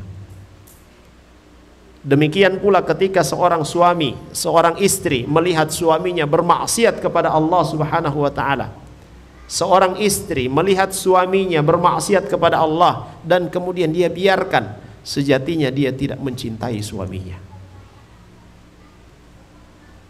Jemaah sekalian yang dirahmati oleh Allah Subhanahu wa taala. Hal ini perlu kita perhatikan jemaah sekalian. Kisah Ibrahim alaihissalam dan putranya itu Ismail ini menggambarkan kecintaan mereka berdua kepada Allah Subhanahu wa taala, melebihi kecintaan mereka ya kepada sesama. Kecintaan Ibrahim alaihissalam kepada Allah melebihi kecintaan kepada anaknya. Demikian pula kecintaan Ismail alaihissalam kepada Allah melebihi kecintaannya kepada bapaknya. Jamaah sekalian yang dirahmati oleh Allah Subhanahu wa taala. Ya, sehingga itu Ibrahim alaihissalam menjadi kekasih Allah Subhanahu wa taala. Wal khullatu hiya a'zamu anwa'il mahabbah, ya, dan khullah, ya, kekasih itu ya adalah merupakan ya takbir ya yang lebih tinggi daripada ya ucapan cinta. Kalau sudah dikatakan kekasih berarti itu namanya dia sangat mencintainya. Wal mahabbatu anwa'uha ashrun wa qila sab'un lakin a'laha al khullah. Wa fi hadha yaqulu syair li mashuqatihi qad takhallaltu maslakar ruhi minni wa bidha summiyal khalilu khalilah. Jadi kata beliau rahimahullahu taala, cinta itu memiliki tingkatan-tingkatan. Ya, cinta itu memiliki tingkatan-tingkatan, bahkan sampai ada 10 tingkatan. Dan yang paling tinggi itu adalah, ya, kalau dalam bahasa cinta itu adalah khalil, kekasih. Ya. Ada sebagian yang menyebutkan ada 7 tingkatannya. Tapi itu bukan hal yang penting bagi kita.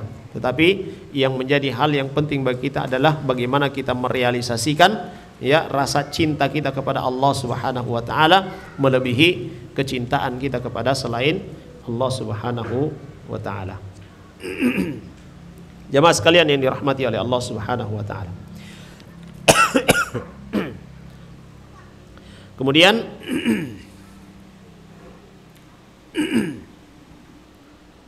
beliau rahimahullah taala menyebutkan wa hunaka kalimatun syai'atun 'indan nas. Ada kalimat yang ya tersebar di kalangan banyak manusia, yaitu Ibrahim Khalilullah wa Muhammad Habibullah wa Musa Kalimullah. Ibrahim adalah kekasih Allah, Muhammad adalah ya kecintaannya Allah Subhanahu wa taala, dan Musa adalah kalimullah. Jadi kalimullah ini adalah orang yang diajak berbicara oleh Allah Subhanahu wa taala.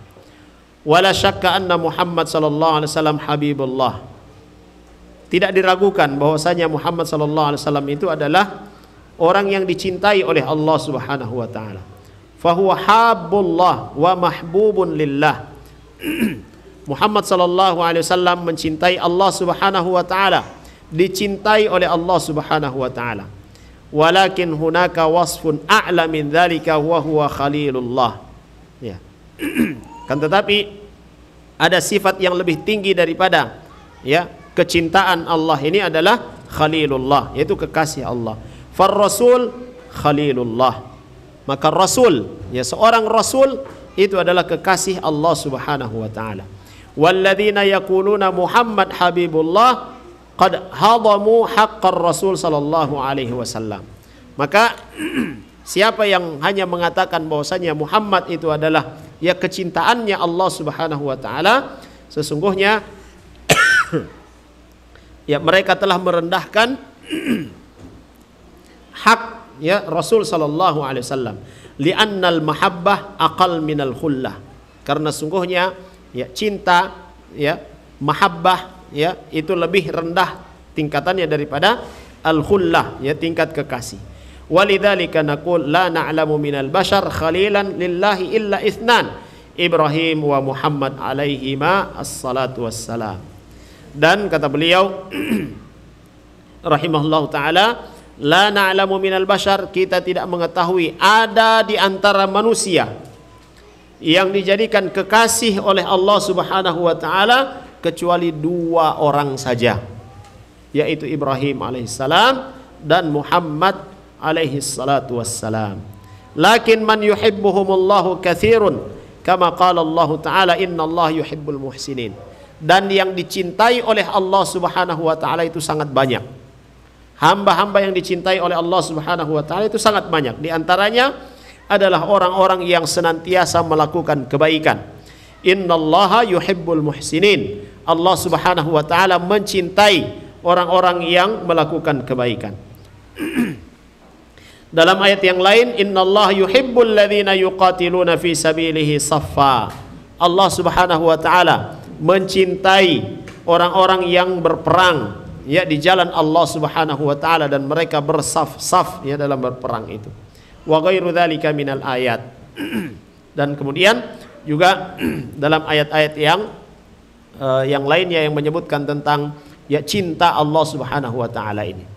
Jemaah sekalian yang dirahmati oleh Allah Subhanahu wa taala, hal ini penting juga untuk kita perhatikan bahwasanya ketika Allah Subhanahu wa taala mengatakan cinta kepada hambanya, maka ini adalah satu ya kecintaan yang pasti dari Allah Subhanahu wa taala. Dan itu selalu berkaitan dengan amalan-amalan soleh. Siapa yang melakukan amal-amal soleh, maka dia termasuk orang yang dicintai oleh Allah Subhanahu wa taala. Dan setiap kita, setiap manusia ingin dicintai oleh Allah Subhanahu wa taala. Ingin dicintai oleh penguasa langit dan bumi. Tetapi banyak dari manusia dalam mencari kecintaan Allah Subhanahu wa taala, dia tidak memperhatikan perkara-perkara yang dicintai oleh Allah Subhanahu wa taala. Maka siapapun kita yang mengatakan cinta kepada Allah Subhanahu wa taala, hendaklah memperhatikan apa-apa yang dicintai oleh Allah Subhanahu wa taala, itu yang kemudian kita kerjakan.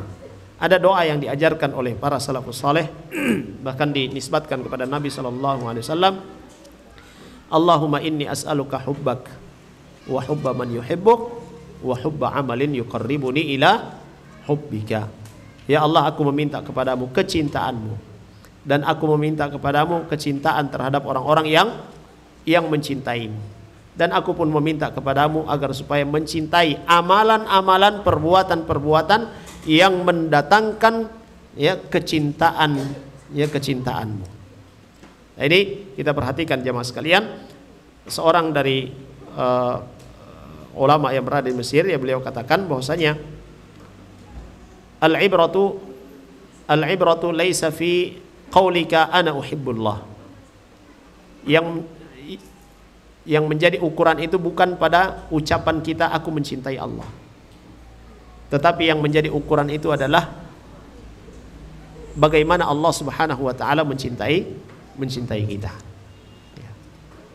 Nah, agar supaya kita mendapatkan kecintaan Allah Subhanahu wa taala sebagaimana Allah Subhanahu wa taala mencintai Ibrahim alaihissalam, Allah Subhanahu wa taala mencintai Muhammad sallallahu alaihi wasallam dan mencintai hamba-hambanya yang lainnya, maka kita melakukan perkara-perkara yang dicintai oleh Allah Subhanahu wa taala. Jamaah sekalian yang dirahmati oleh Allah Subhanahu wa taala. Kemudian selanjutnya berkaitan dengan hari akhir. Sudah.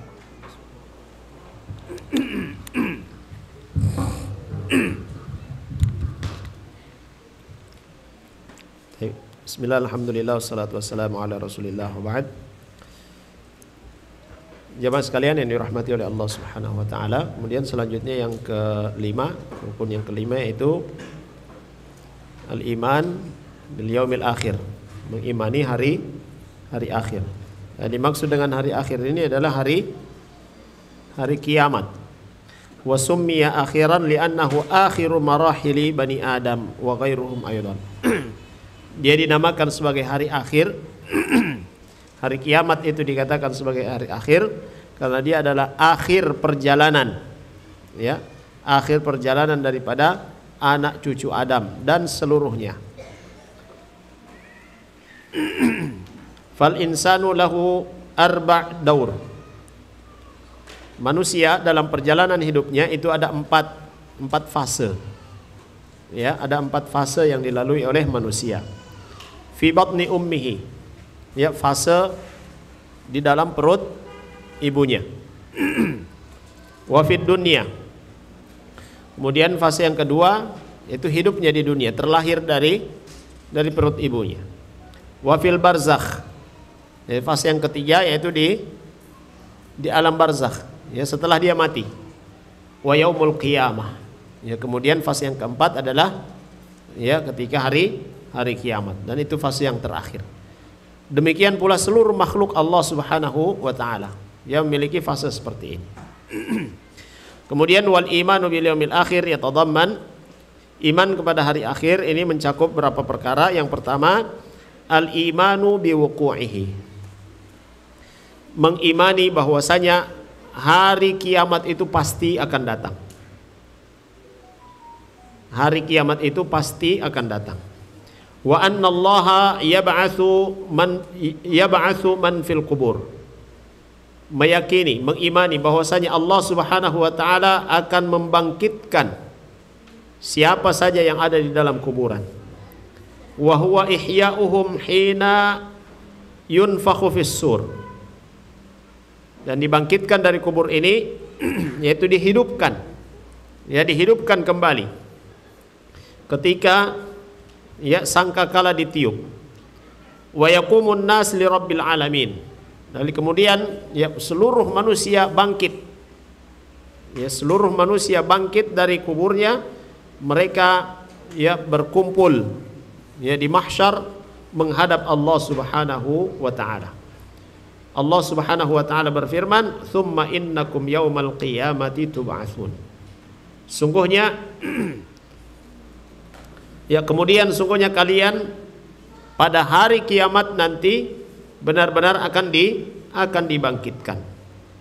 Wa qala Nabi sallallahu alaihi wasallam, Nabi sallallahu alaihi wasallam mengatakan, yuhsyarun nasu yaumal qiyamah. Yuhsyarun nasu yaumal qiyamah. Pada hari kiamat nanti manusia itu dibangkitkan, akan digiring hufatan uratan ghurlan. Hufatan, telanjang kaki, tidak bersendal. Uratan, tidak berpakaian. Ghurlan, apa ghurlan? Tidak disunat, tidak terkhitan. Ini ketika dibangkitkan dari kuburan, terjadi hari kiamat. Aisyah radhiyallahu anha ketika mendengarkan hadis Nabi sallallahu alaihi wasallam ini, beliau kemudian mengatakan, "Ya Rasulullah, apakah kemudian mereka saling melihat?" Ya. Ini pertanyaan yang wajar. Ya, pertanyaan yang wajar. Ini dalam kondisi ya dibangkitkan tidak pakai apa-apa. Ya. Normal pertanyaan ini. Ya. Mereka akan saling melihat. Tapi apa jawaban Nabi sallallahu alaihi wasallam? Urusan hari kiamat itu lebih dahsyat. Orang sudah tidak peduli lagi dengan apa yang ada di sekitarnya. Gambaran kecilnya jemaah sekalian, ketika kita sedang santai, tiba-tiba terjadi ledakan yang sangat dahsyat sekali. Atau jangan ledakan, apa ini, tanah bergoyang, terjadi gempa yang sangat keras. Kira-kira apa yang kita lakukan?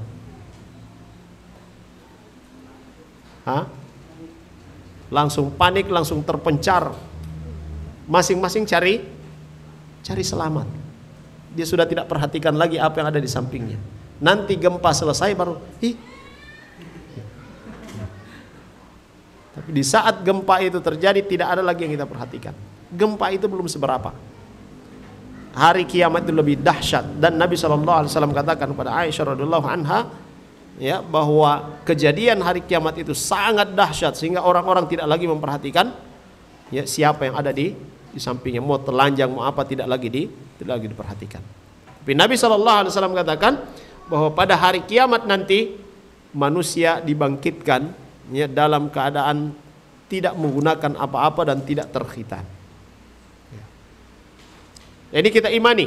Apa yang dikatakan oleh Nabi SAW itu adalah wahyu dari Allah Subhanahu wa Ta'ala. Kemudian wa annahu waqi'un la muhalatah. Ini pasti terjadi. Ini suatu yang pasti terjadi. Li'anna Allah Ta'ala akhbara bihi fi kitabihi. Allah Subhanahu wa Ta'ala telah mengabarkan, "Tsumma innakum yaumal qiyamati tub'atsun." Sungguhnya kalian benar-benar pada hari kiamat nanti akan dibangkitkan. Dan juga Nabi SAW telah mengatakan, "Yuhsyarun nasu yaumal qiyamati hufatan uratan ghurla." Wa katsiran ma yuqrinullahu ta'ala bainal imani bihi wa bainal iman bil yaumil akhir. Dan banyak di dalam ayat Al-Qur'an, juga di dalam hadis-hadis Nabi SAW disejajarkan, didampingkan antara iman kepada Allah Subhanahu wa Ta'ala dan iman kepada hari akhir. Man kana yu'minu billahi wal yaumil akhir, dalam hadis-hadis Nabi sallallahu alaihi wasallam, falyaqul khairan aw liyasmut. Man kana yu'minu billahi wal yaumil akhir falyukrim jarahu. Man kana yu'minu billahi wal yaumil akhir falyukrim dhaifahu. Siapa yang beriman kepada Allah dan beriman kepada hari akhir. Ya. Kenapa disebutkan ya beriman kepada Allah dan beriman kepada hari akhir? Tidak disebutkan beriman kepada Allah, beriman kepada Rasul, beriman kepada Allah, beriman kepada kitab. Tapi yang disebutkan adalah beriman kepada Allah dan beriman kepada hari akhir. Apa hikmahnya? Apa hikmahnya? Agar supaya kita melakukan amal sebagai apa? Bekal nanti hari akhir. Orang yang beriman kepada hari akhir, maka dia akan mempersiapkan bekal untuk menghadapinya. Sedangkan orang-orang yang tidak beriman kepada hari akhir, maka dia akan santai-santai saja, tidak akan melakukan apa-apa. Nah, yang disebutkan oleh Nabi SAW, siapa yang beriman kepada Allah dan beriman kepada hari akhir, ya contoh yang tadi kita sebutkan, falyaqul khairan aw liyasmut. Ini amal, perbuatan. Ucapkan kebaikan, hal-hal yang baik, atau diam. Ucapan-ucapan yang baik itu menjadi bekal kita kelak nanti di yaumil qiyamah. Muliakan tetangga, itu adalah amal kebaikan yang menjadi bekal kita nanti di yaumil qiyamah. Jadi penyebutan ya disandingkan antara iman kepada Allah dan iman kepada hari akhir agar supaya kita mempersiapkan diri untuk menghadapi datangnya hari akhir. Dan orang-orang yang beriman terhadap hari akhir, dia pasti akan mempersiapkan bekal itu. Sedangkan yang tidak beriman kepada hari akhir, dia akan santai-santai saja. Maka hati-hati jemaah sekalian, jangan sampai kita mengatakan iman kepada hari akhir tetapi dalam perbuatan sehari-hari tidak menunjukkan bahwa kita beriman kepada hari akhir. Wal'iyadzubillah. Ini yang pertama. Mengimani hari akhir yaitu mengimani dia pasti akan datang, pasti akan terjadi. Orang-orang pada hari itu akan dibangkitkan oleh Allah Subhanahu wa Ta'ala dari dalam kubur mereka, dihidupkan kembali oleh Allah Subhanahu wa Ta'ala. Kemudian yang kedua, al-iman bi kulli ma dzakarahu Allah fi kitabihi wa masahani Nabi sallallahu alaihi wasallam mimma yakunu fi dzalikal yaumil akhir. Mengimani semua yang disebutkan oleh Allah Subhanahu wa Ta'ala atau semua yang disebutkan oleh Nabi sallallahu alaihi wasallam berkaitan dengan kejadian-kejadian yang nanti akan terjadi pada hari itu. Ya. Tadi sudah kita sebutkan contoh yang dikatakan oleh Nabi sallallahu alaihi wasallam. Manusia nanti akan dikumpulkan, ya, dibangkitkan, dikumpulkan dalam keadaan telanjang kaki, telanjang dada, tidak berpakaian, ya, tidak pula dikhitan. Ya. Ini dikabarkan oleh Nabi sallallahu alaihi wasallam. Maka kita mengimaninya. Ya. Dan ini seperti yang difirmankan oleh Allah Subhanahu wa Ta'ala, kama bada'na awwala khalqin nu'iduh. Sebagaimana kami yang menciptakan manusia di awal, ya, pertama kali mereka diciptakan, demikian pula nanti mereka akan dikembalikan. Ketika seorang lahir dari rahim ibunya, itu sudah berpakaian atau belum? Belum, telanjang. Maka seperti itu pula nanti dia akan dikembalikan oleh Allah Subhanahu wa taala. Yang ketiga, iman kepada hari akhir, yaitu iman bima dzukira fil yaumil akhir minal haud wasyafa'ah wassirat wal jannah wan nar. Wal jannatu darun na'im wan nar darul adzabis syadid. Mengimani apa-apa yang disebutkan mengimani apa-apa yang disebutkan yang adanya itu nanti pada hari akhir, yaitu pada hari kiamat, berkaitan dengan masalah al-haud. Haud ini adalah apa? Telaganya Rasulullah sallallahu alaihi wasallam.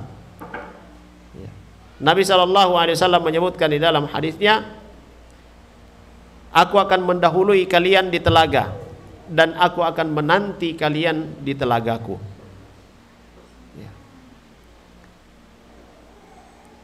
Kemudian wasyafa'ah, berkaitan dengan masalah syafaat. Syafaat ini juga terjadi nanti di hari kiamat. Orang-orang datang meminta syafaat kepada para nabi. Mereka meminta syafaat kepada Rasul sallallahu alaihi wasallam. Kemudian berkaitan dengan sirat. As-sirat, apa sirat?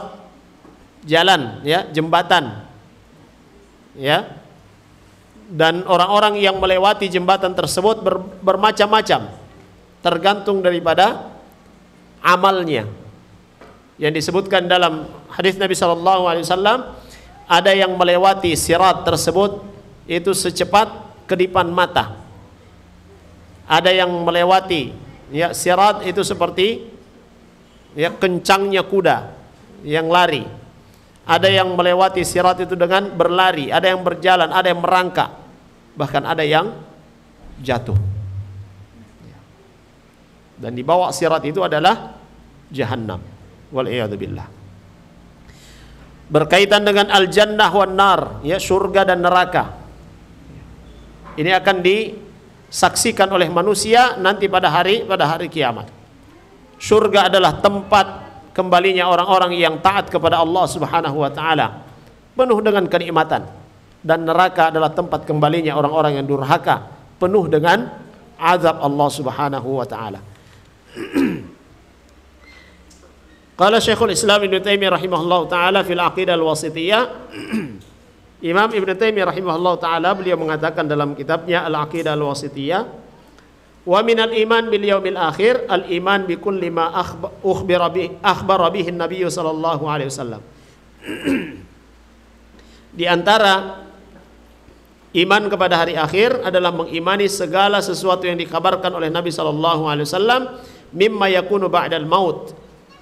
Yang dikabarkan oleh Nabi sallallahu alaihi wasallam yang terjadi setelah kematian. Karena para ulama juga menyebutkan bahwa perhitungan hari akhir itu diawali ketika seorang meninggal. Dia mati, seorang mati, maka saat itu mulai perhitungan hari akhir. Seperti apa yang kita imani ketika seorang sudah meninggal? Al-fitnatu fil qabr. Ada fitnah kubur. Ada fitnah kubur, pertanyaan malaikat. Yang mana Nabi sallallahu alaihi wasallam ketika beliau selesai menguburkan salah satu dari sahabatnya, beliau kemudian mengatakan kepada para sahabatnya, sungguhnya saudara kalian ini sedang ditanya oleh malaikat.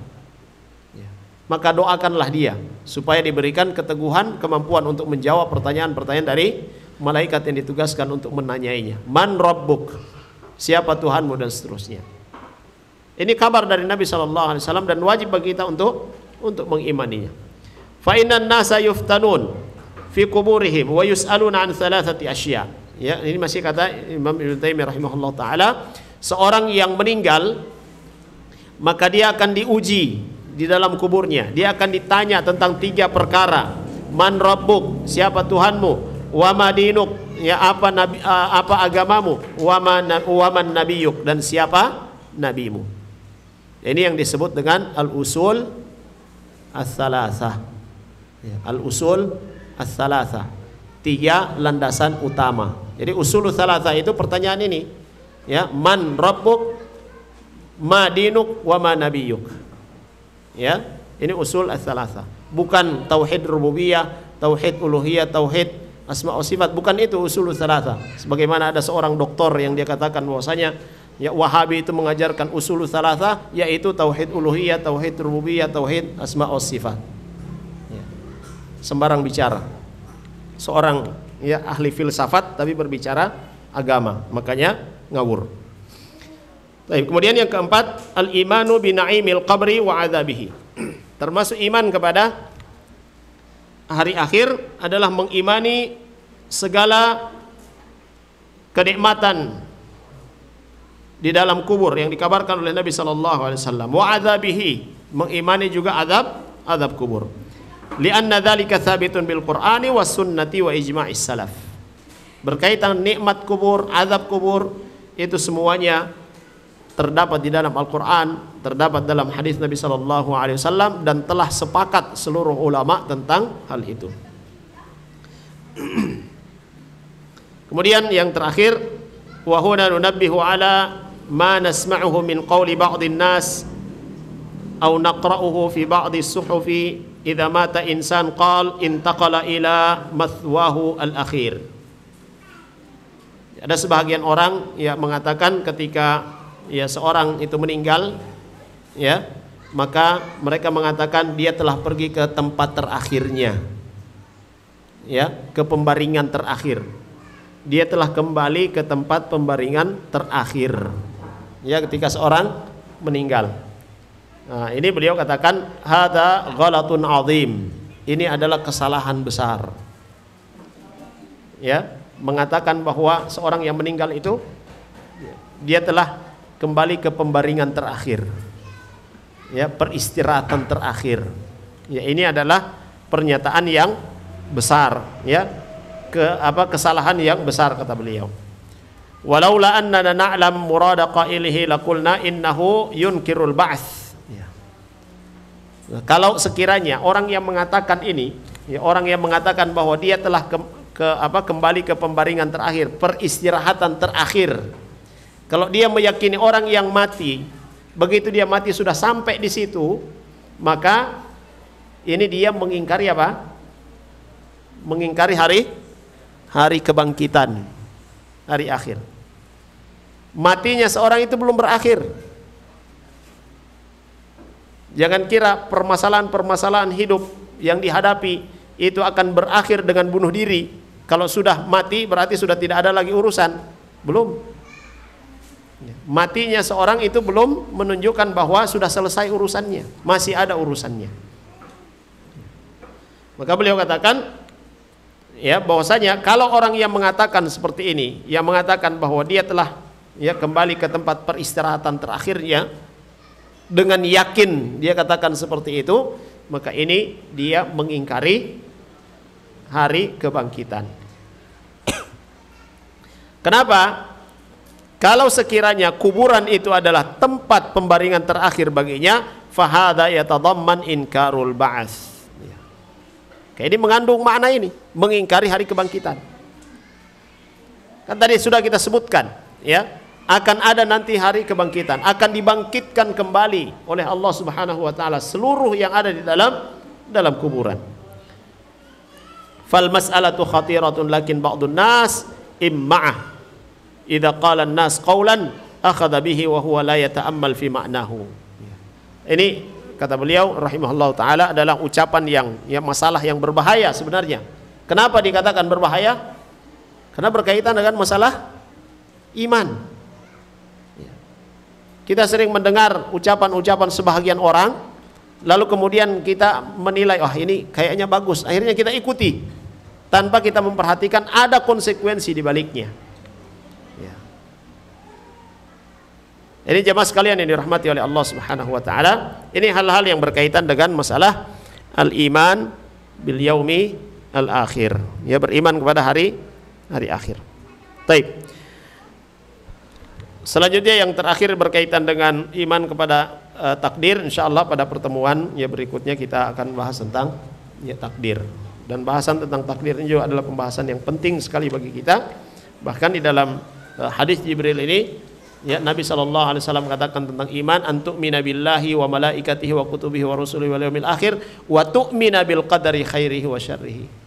Itu ada penekanan khusus dari Nabi SAW, dan engkau beriman ya yang 4 sebelumnya itu tidak ditekankan ya.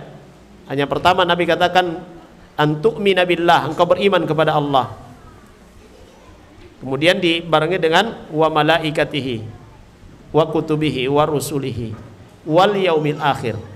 Berkaitan dengan takdir, Nabi memberikan tekanan lagi, wa tu'mina bil qadari khairihi wa syarrihi. Kenapa demikian? Insyaallah pada pertemuan ya berikutnya akan kita jelaskan hal itu. Wallahu a'lam. Kita akhiri dengan doa kafaratul majlis. Subhanakallahumma bihamdik asyhadu an la ilaha illa anta astaghfiruka wa atubu ilaik. Sallallahu ala nabiyyina Muhammad wa ala alihi wa sahbihi wasallam. Alhamdulillahirabbil alamin. Assalamualaikum warahmatullahi wabarakatuh. قل يا عبادي الذين أسرفوا على أنفسهم لا تقنطوا من رحمة الله